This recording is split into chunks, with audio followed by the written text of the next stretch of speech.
know you gotta pack up your tent and ride. Pack up your tent and ride. Good grub cooking on a fire tonight. Pack up your tent and ride.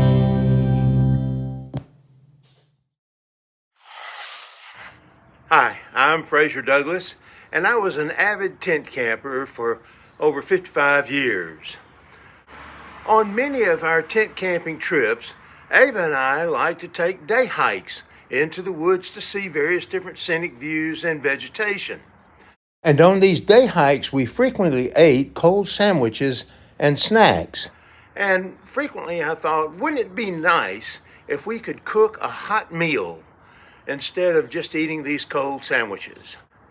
And so I began to look into putting together a picnic bag that would carry the gear that we needed to cook a hot meal, but yet would be light enough to easily carry on a day hike. Finally, I came up with a bread bag with a lightweight stove and pot. Let me tell you about our picnic kit.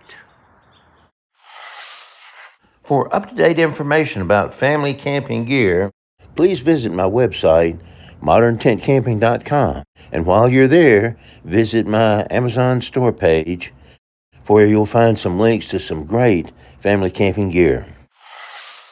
Back in the 1950s and 1960s, just after the Second World War and the Korean War, military surplus stores became extremely popular with campers and other outdoor enthusiasts, because these stores offered a wide range of high-quality outdoor equipment for a very reasonable price.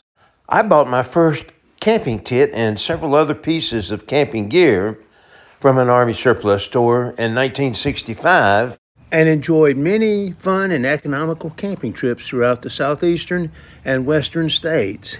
And over the past 60 years, I and many other campers have bought many pieces of useful camping gear from these stores.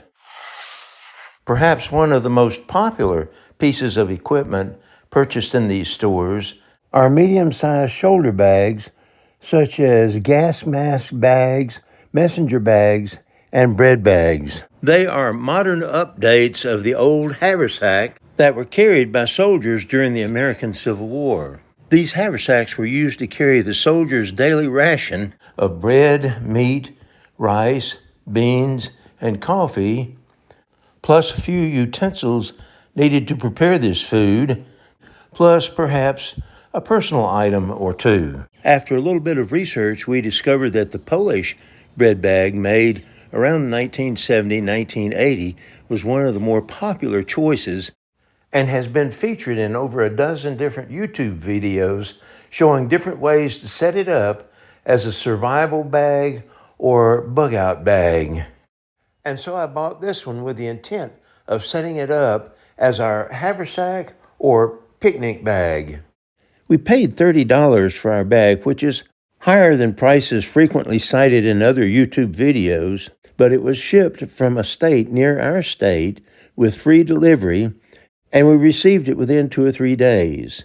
Cheaper bags may cost $20 to $30 for delivery and take 2 or 3 months before you get them. This is an attractive and well-made bag that is made from a lightweight canvas. The main compartment measures about 10.5 inches wide by about 9 inches deep and around 4 inches from front to back. It is created by using a 4-inch gusset on both sides and the bottom to attach the back panel with the front panel. Inside the bag, the main compartment is divided into 2 sections, one being a little larger than the other.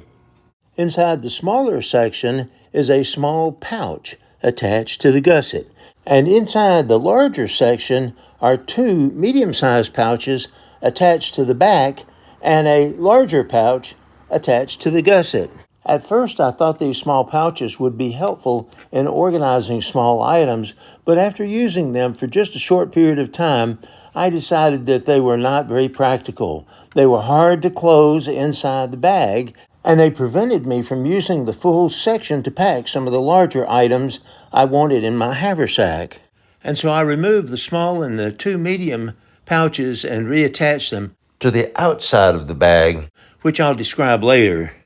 This main compartment also has a strap at the top that can be used to secure the top of the bag to prevent items from falling out, and two small sleeves that seem to be ideally suited for a small folding knife with a clip and a small mini tactical flashlight with a clip.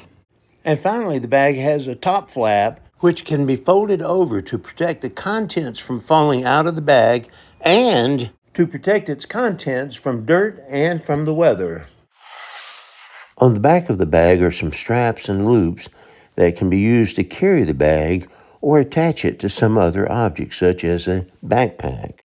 Since I plan to carry it as an over-the-shoulder haversack, I was very happy to see two very well placed and well sewn D-rings at the top. A shoulder strap was included with our bag, but it was much too short, and so I had to borrow another shoulder strap from one of my duffel bags. One YouTuber suggested running the shoulder strap through the webbing to make a backpack. Since I won't be using the long straps on the back to attach my bag to anything, I can use them across the front of the bag to secure an extra load, such as a shelter half or poncho under the top flap. When closed, the top flap covers about 2/3 of the bag, and it can be secured with a pair of straps and a set of rectangular metal rings. On the top flap, there's a pair of straps that seem to be sewn upside down and a pair of metal rings that are sewn at the very bottom edge of the flap. On the bottom of the bag are 8 slightly smaller rectangular rings. To secure the flap to the bag, pass a smaller ring from the bottom of the bag through the slightly larger ring from the flap, and then pass the strap through the smaller ring. After using the bag for just a couple of days, I realized that the small pouch in the smaller compartment and the two medium-sized pouches in the larger compartment had to be removed and put in a different place. First, I moved the small pouch from the inside of the gusset to the exact same spot on the outside of the gusset. Then I removed the two medium-sized pouches, split them in the middle, and then sewed one of them just under the small pouch on the gusset. And finally, I sewed the third pouch on the top flap between the two straps. Now the inside compartment has plenty of room. Two pouches sewn on the gusset are easily accessible for holding condiments or other small items. And the third pouch on the flap is also available to hold whatever you might need. In addition to these 3 pouches, I was also initially troubled by the fact that the straps on the top flap seemed to be sewn upside down. They are oriented toward the top of the bag rather than toward the bottom, as most other bags are sewn. But since no other YouTubers have mentioned this as a potential problem, I decided I'd try to live with it for a while and see if I can grow to like it. So, what basic items do we pack in our haversack? Here is my checklist. I selected this Kuvik wood-burning stove because it's reasonably priced at about $40. It packs into a small space. It can easily support large, heavy cooking pots, and its fuel is easy to find in the forest. I selected this 1.5 quart GSI anodized aluminum cook pot with a detachable handle because I wanted a pot that was large enough to cook soups and stews for 2 people and fry a variety of foods in. We already had these 8.5-inch plates by MSR and these large cups by GSI, and we really like them. And here are the spices, soap, and utensils we use. We'll also need water and decided to carry our water containers separately rather than in the haversack for 3 reasons. First, it allows more room to pack food in the haversack. Second, it distributes the weight of the food and the water to 2 different sides. And third, it's easier to access your water when hiking when you carry it in a separate container. We'll also need a little fuel for our stove, and we can either pack it at home before we leave on our trip or pick it up on the ground as we're hiking down the trail. Now let me show you how we load up our haversack for a picnic lunch. First, we pack some spices, a Swiss Army knife, and some butane lighters inside a cup, and then put that in the smaller side.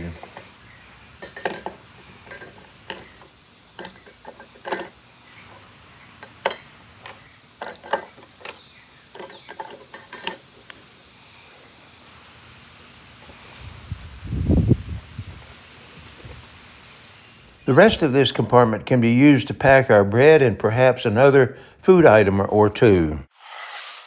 To pack the larger compartment, we first pack as much food items as possible inside the cooking pot and then slide the cooking pot inside the compartment.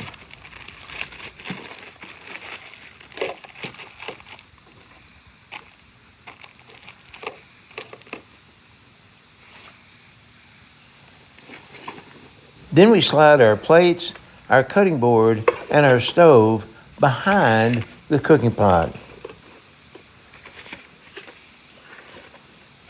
We can slide a small spatula down inside the large side and some eating utensils for 2 people down the small compartment. Now we can place several small items in the small pouches and pockets.